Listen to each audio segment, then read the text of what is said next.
If you just truly love cinema with enough passion, then you can't help but make a good movie. You have to do something that really excites you. Make your movie. You have to really love it.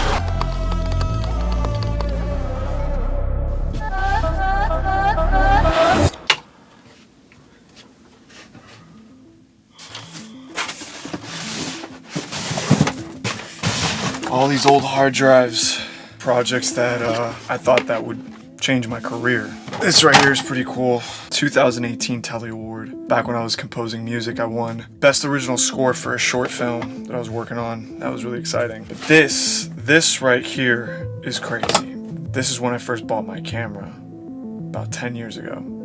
When I was in my 20s, I thought that I had plenty of time. I thought that one day when I'm good enough and one day when I get enough experience and maybe I get, an RE camera, I'll be able to make a film. And in my late 20s, I started getting better and better at filmmaking, and I started realizing how much I didn't know. It's almost like the more information that I got into my later 20s, the more I felt like it was out of reach. And I felt like it was just another one of those failures that was inevitable. I caught a moment where I was like, man, I'm so tired of waiting. I'm so tired of being disappointed in myself. I'm so tired of not believing in myself, of hesitating, of feeling like I'm not good enough to make a film. I don't deserve to make a film.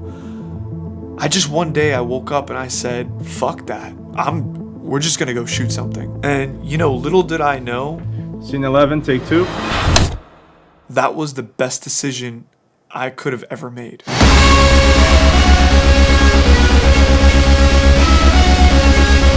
That was 10 out of fucking 10.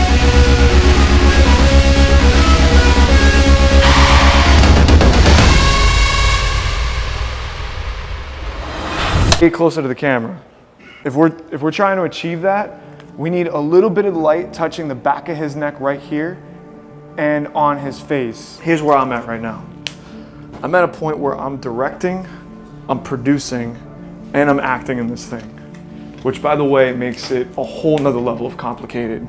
There's no doubt about it. I'm not gonna sugarcoat it for you guys. Making your first film is absolutely terrifying. Every night before bed, since I started this project, I have felt this overwhelming feeling of imposter syndrome. Who am I to make a film? Somebody who didn't go to film school. I've never mentored under a big director, or I've never worked for a big production company before. You have millions of dollars being poured into films every single day that flop. So who the hell am I? I liked it. I liked it. The only thing I wanted you is to open your eyes more. They were just a little too... Yeah, you're on focus. I'm somebody who believes that filmmaking is one of those things that you could only truly learn by doing. You could read some books, you could watch some tutorials online, and you could take courses, and all of that stuff is helpful, but nothing compares to being in the trenches, dealing with real world problems on set. We're cutting from this, so it needs to be changed. The angle needs to change. Well, you're gonna be washed out by the light. There's been so many times on set where we've figured things out on the fly because we're working within a very small budget,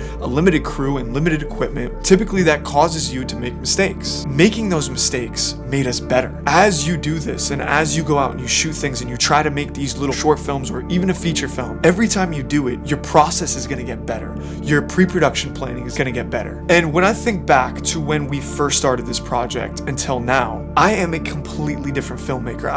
I have transformed. There's so many problems and so many things that I have figured out, and most importantly, now I understand how to foresee the problems before they even happen. Let me see the camera. Yeah, just a little bit raise the frame. Yeah. Good. That was good. That was great. But in this scene, this is like the third or fourth shot where I'm now I'm kind of coming. I have gotten used to shooting a lot of things by myself. And in a way, I think that that's really beneficial and really helpful for you. But the second that you could hire a cinematographer, the second that you could hire other positions to help you on set make decisions is probably one of the most valuable things that you could build and grow. And then the macro profile shot into this.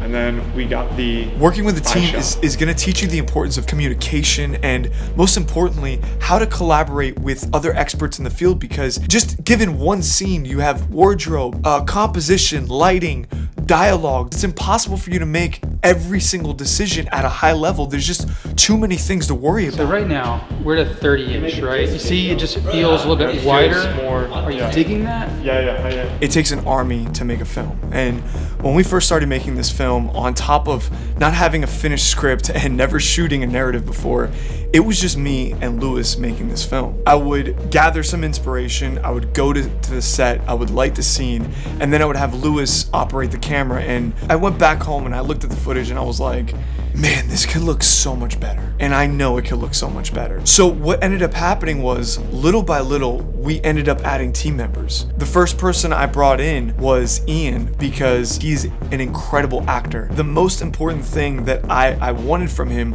was his acting advice, because while I'm on camera, if I want to be better, I need help directing myself, because I can't be on camera and direct myself. That made me realize, I was like, you know, what if I had a couple of grips or PAs to just help rig some lights? That way we could get more things shot and different lighting setups just faster. Everything changed and really started feeling real when we brought in our DP, Sherman. Sherman is an extremely talented DP that has worked on national commercials.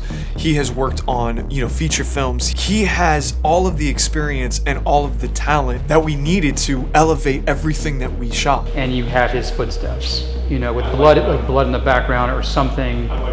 We actually had someone that I could lean to creatively and ask, like, this is the look that I'm going for. What do you think about this? And what are your thoughts? Just from a cinematography perspective, we had no business going out and shooting something. We had no finalized script, no crew. It's this mentality of like, if you build it, they will come kind of thing. The first scene that we shot was this hostage scene. And right away, I put my footage up to it and I put the footage that we did with the entire crew. And I was like, wait a second here.